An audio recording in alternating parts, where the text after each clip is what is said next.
성령님 좋은 아침입니다. 이 시간 성령님을 초청합니다. 오늘도 내 안에 오셔서 하나님을 기쁘시게 드릴 것을 소원하게 해주세요. 오늘 말씀을 통해 구체적으로 무엇을 해야 할지를 깨닫게 해주세요. 깨달은 것을 삶 속에서 실천할 수 있도록 도와주세요. 아멘. 오늘 함께 나누실 하나님 말씀은 민수기 18장 21절에서 32절까지 말씀입니다. 내가 이스라엘의 11조를 레위 자손에게 기업으로 다 주어서 그들이 하는 일 곧 회막에서 하는 일을 감나니 이후로는 이스라엘 자손이 회막에 가까이 하지 말 것이라 죄값으로 죽을까 하더라.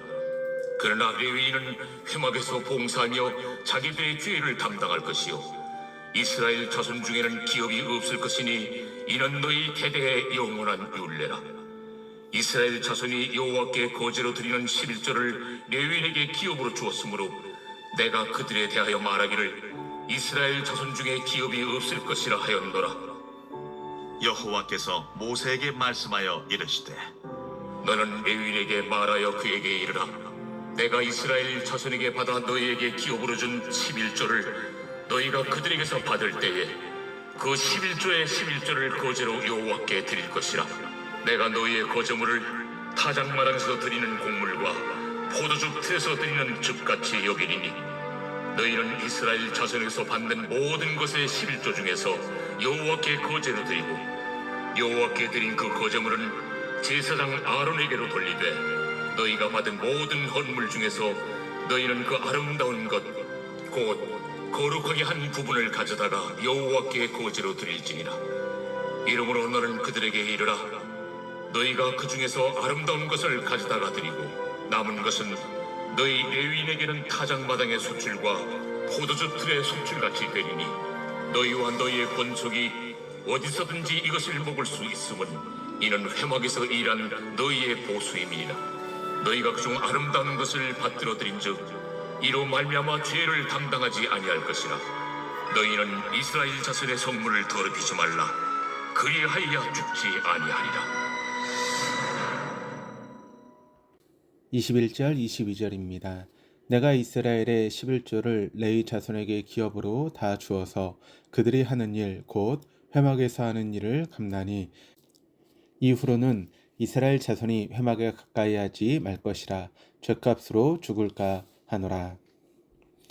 10의 1을 드린다고 했을 때 10의 1과 10의 9로 나누는 것이 아닙니다. 10의 1은 대표성입니다. 다시 말하면 10의 1은 1이 아니고 10입니다. 11조는 10%를 하나님께 드리는 것이 아니라 전체를 드리는 것입니다. 11조는 애초에 나의 것 10%를 드리는 것이 아니라 전체가 다 하나님의 것이라고 하는 고백을 10의 1로 대표해서 드리는 것입니다. 그 대표를 성경에서는 맞이라고 합니다. 오늘 본문 바로 전 구절들을 보면 12절부터 계속해서 첫 소산, 첫 열매, 처음 태어난 모든 사람과 짐승이 하나님께 드려지고 있습니다. 하나님께 처음 난 것들을 드리는 것은 출애굽 어린 양을 기억하라고 하는 뜻입니다. 출애굽 때 애굽의 모든 마지가 죽었지만 이스라엘의 마지는 어린 양 덕분에 죽지 않았습니다. 원래 죽어야 하는 마지가 하나님의 은혜로 살았으니 그 마지는 하나님의 것이다 라고 하는 논리입니다.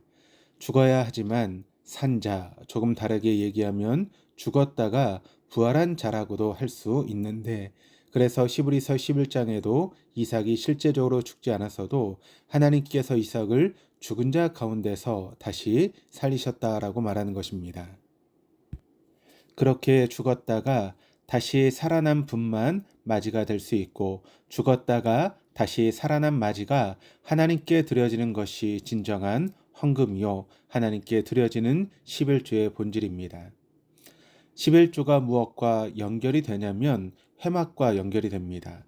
회막은 이스라엘 가운데 하나님의 임재와 제사로 인한 죄사함을 상징합니다. 11조로 살아가는 레위인들만 죄사함을 통해 하나님과 함께할 수 있으며 다른 자들이 가까이 왔을 때는 모두 죄값으로 죽는 것입니다.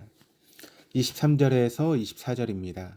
그러나 레위인은 회막에서 봉사하며 자기들의 죄를 담당할 것이요 이스라엘 자손 중에는 기업이 없을 것이니 이는 너희 대대의 영원한 율례라.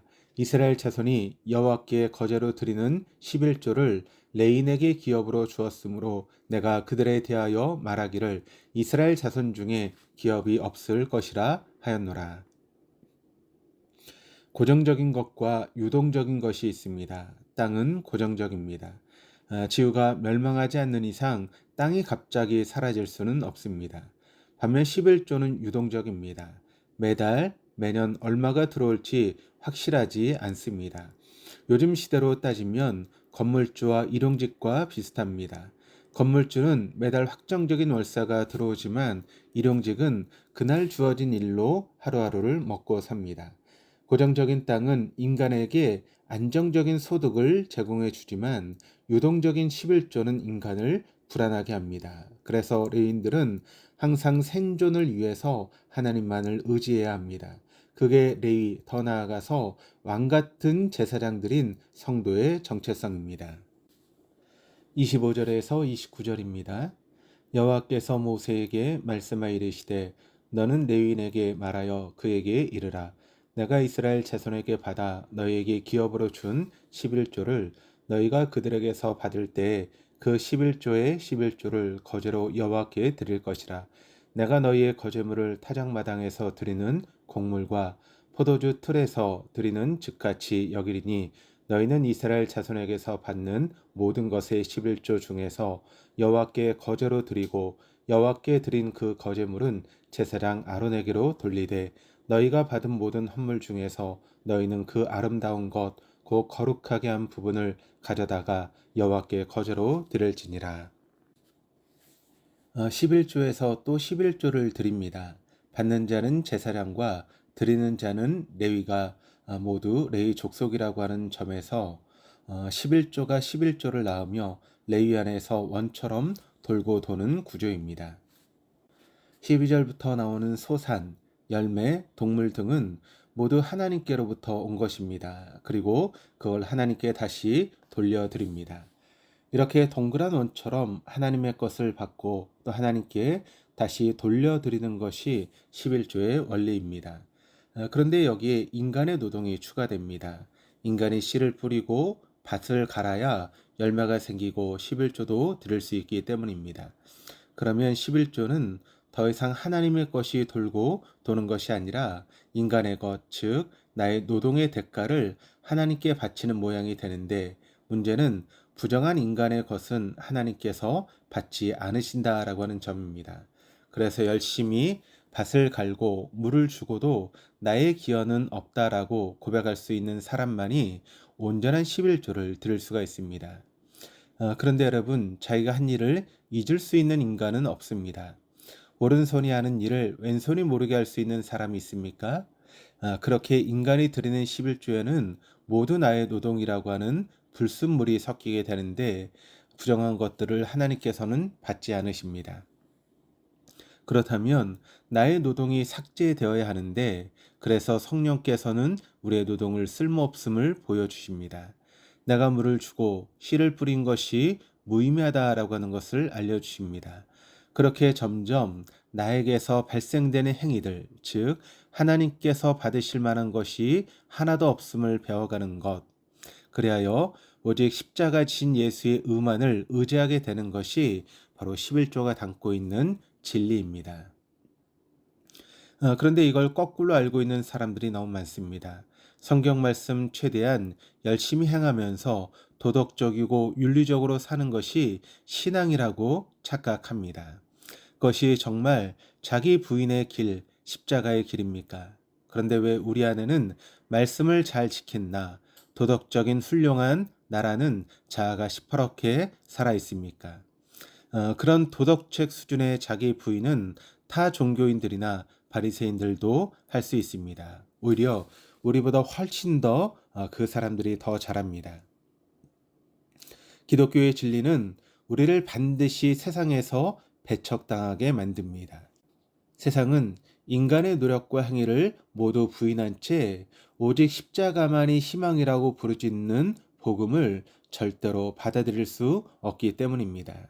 그래서 예수님도 십자가에 못 박아 죽여버린 것입니다. 세상은 그렇게 예수를 십자가에 못 박아 죽여버렸는데 어떻게 세상이 인정하고 존경할 만한 사람으로 변하는 것이 신앙의 목표가 될 수 있습니까? 세상이 존경하고 본받고 싶어하는 교회가 정말 자랑할 만한 일입니까? 세상은 진짜 복음은 절대 받아들일 수 없습니다. 이 복음을 평생토록 살고 증거하는 것이 기독교 신앙인데 어떻게 세상이 우리를 존경하고 인정한다는 말입니까? 신앙생활은 세상에게도 존경받고 인정받는 사람으로 변해가는 것이 아니라 세상은 절대 이해할 수도 또 받아들일 수 없는 은혜의 복음, 인간의 모든 가능성을 부정하고 오직 하나님의 은혜만을 증거하는 그것이 바로 신앙생활입니다. 그러려면 나는 계속해서 죽고 망하고 없음의 존재로 드러나야 합니다. 내가 죽어야 예수가 드러나기 때문에 그렇습니다. 마지막 30절에서 32절입니다. 이러므로 너는 그들에게 이르라. 너희가 그 중에서 아름다운 것을 가져다가 드리고 남은 것은 너희 레인에게는 타작마당의 소출과 포도즙 틀의 소출같이 되리니 너희와 너희의 권속이 어디서든지 이것을 먹을 수 있음은 이는 회막에서 일한 너희의 보수임이니라. 너희가 그중 아름다운 것을 받들어 드린즉 이로 말미암아 죄를 담당하지 아니할 것이라. 너희는 이스라엘 자손의 성물을 더럽히지 말라. 그리하여야 죽지 아니하리라. 11조는 하나님의 맞이, 즉 죽어야 하지만 다시 살아나신 분이 드려지는 것이라고 했습니다. 죽어야 하는 분이 다시 살아나게 되면, 즉 없어야 하는 자가 하나님의 은혜로 살게 되면 잉여가 됩니다. 물건을 사려고 10,000원을 냈는데 갑자기 20% 세일을 해준다고 해서 2,000원을 되돌려 받으면 그 2,000원은 원래 없어야 하는 2,000원인데 생긴 잉여의 2,000원입니다. 쉽게 말하면 남은 것입니다. 레인들은 그렇게 남은 것을 먹으며 사는 자들이었는데 우리도 마찬가지입니다. 세상에 포함되지 못하고 잉여로 남겨진 예수를 따라서 세상에서 배척당하고 버려지는, 세상은 도저히 받아들일 수 없는 잉여 그리스도인으로 살아갈 수 있는 우리 모두가 될 수 있기를 바랍니다. 사랑하는 성도 여러분, 우리는 매일 부인당하고 죽어가지만 점점 별 볼 일 없는 존재로, 쓸모없는 존재로 드러나지만 그걸 통해 예수의 십자가가 증거됨을 기쁨으로 여길 수 있는 우리 모두가 될 수 있기를 주님의 이름으로 축복합니다. 기도하시겠습니다. 하나님 아버지, 우리를 대표하여 11조로 드려지신 예수를 기억하며 죽었다가 다시 사신 그분을 증거하는 삶을 살 수 있도록 도와주옵소서. 감사드리며 예수 그리스도 이름으로 기도드립니다. 아멘.